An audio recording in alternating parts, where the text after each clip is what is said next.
Hi everyone, कैसे हैं आप सभी लोग। तो देखिए आज हम ना +4 मार्क्स श्योर की बात करने वाले हैं। आप लोगों में से ना बहुत सारे बच्चे हैं जो यार थोड़ी थोड़ी गलतियां करते हैं, थोड़ी थोड़ी चीज़ें समझते नहीं हैं कि क्या स्ट्रेटजी के साथ हम एग्ज़ाम में उतरे। तो मैं फिजिक्स के अंदर ऐसे टॉपिक्स के बारे में बात करूंगा। ये सीरीज आगे चलती रहेगी और कमेंट आप करोगे कि आपको चाहिए नहीं चाहिए। सो मैं बताते चलूंगा क्या आपको करना है +4 मार्क्स के लिए। ऐसे ही करके मैं अगर आपको 10-15 एकदम एग्जैक्ट टू एग्जैक्ट टॉपिक बता दूंगा ना, तो उससे क्या होगा, आपका ना जो एनालिसिस है या कह लो जो आपके मार्क्स है ना वो बढ़ जाएंगे। कम से कम आप मेरी बातें मान के उस टॉपिक को मत छोड़ना। बाकी आप जो पढ़ना है पढ़ो, कोई दिक्कत वाली बात नहीं। तो आप कमेंट करना क्या ये सीरीज आपको कंटिन्यू रखना है या नहीं। दोस्तों सबसे पहली बात, +4 मार्क्स में एकदम इधर उधर का कुछ नहीं सोचना है। ये जो टॉपिक मैं बता रहा हूँ ये मैं फिजिक्स के लिए बता रहा हूँ कि फिजिक्स में आपको +4 मार्क्स एक टॉपिक जो है बार बार रिपीट किया जा रहा है जेईई में, और आगे आने वाले चांसेस क्या हैं, एकदम धमाकेदार चीज़ें मैं आपको यहाँ पर बताने वाला हूँ। सबसे पहले बात कर लेते हैं यूनिट एंड डायमेंशन चैप्टर से।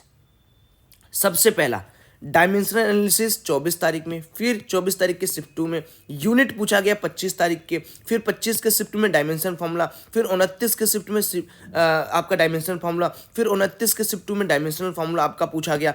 फिर उसके बाद देखिए उसके बाद क्या पूछा गया आपसे, 30 तारीख को यूनिट में से पूछा गया, ईरर में से भी। फिर 30 तारीख को यूनिट पूछा गया, फिर 31 को डायमेंशनल फॉर्मूला, फिर 31 को डायमेंशनल, फिर 1 को डायमेंशनल, फिर डायमेंशनल। तो आगे क्या कर सकते हो, सबसे पहली बात हम लोग क्या क्या चीज़ें यहाँ पर नोट डाउन कर सकते हैं। सबसे द फर्स्ट थिंग इज कि सौरभ भाई क्या क्या हम यहाँ पर पढ़ के जाएं। तो सबसे पहले आपको सारे डायमेंशनल फॉर्मूला यार याद भी हों और आपको डिराइव भी करने आता हो।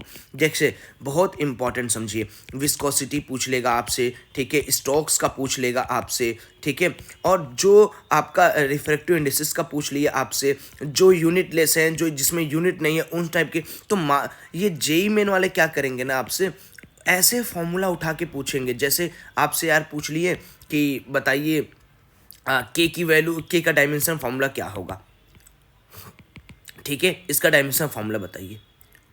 ठीक, आपसे पूछ लिया कि पॉस लॉ क्या है, उसका डायमेंशन फॉर्मूला। तो ऐसे आपको कुछ ऐसे फॉर्मूलाज हर जगह मिलेंगे यार, जहाँ पर आपको लगेगा कि फॉर्मूला तो मुझे याद ही नहीं है। एग्जाम में जाओगे आपको लगेगा फॉर्मूला तो मुझे याद ही नहीं है।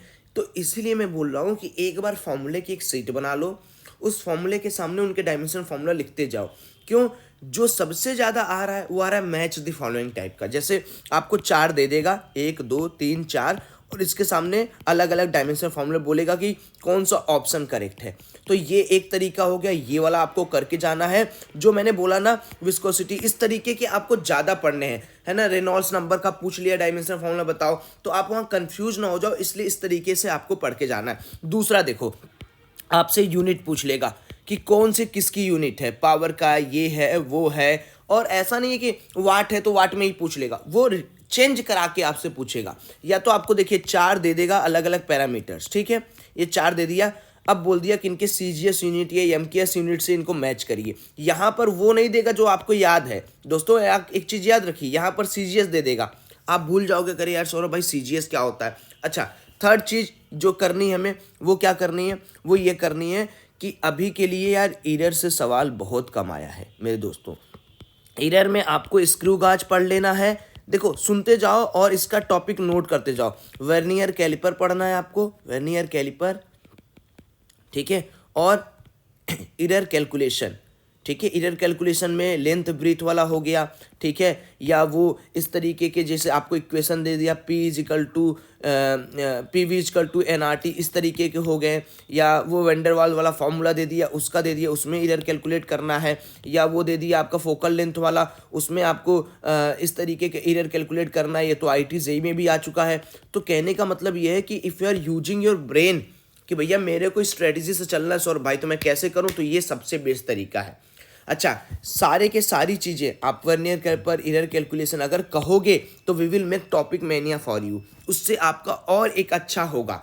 बट अगर आपको और इम्पोर्टेंस चाहिए तो आप देखो ये 3 चीज़ें आप भूलना मत भाई किसी भी हाल में, ठीक है। चलो, थैंक यू, बाय बाय।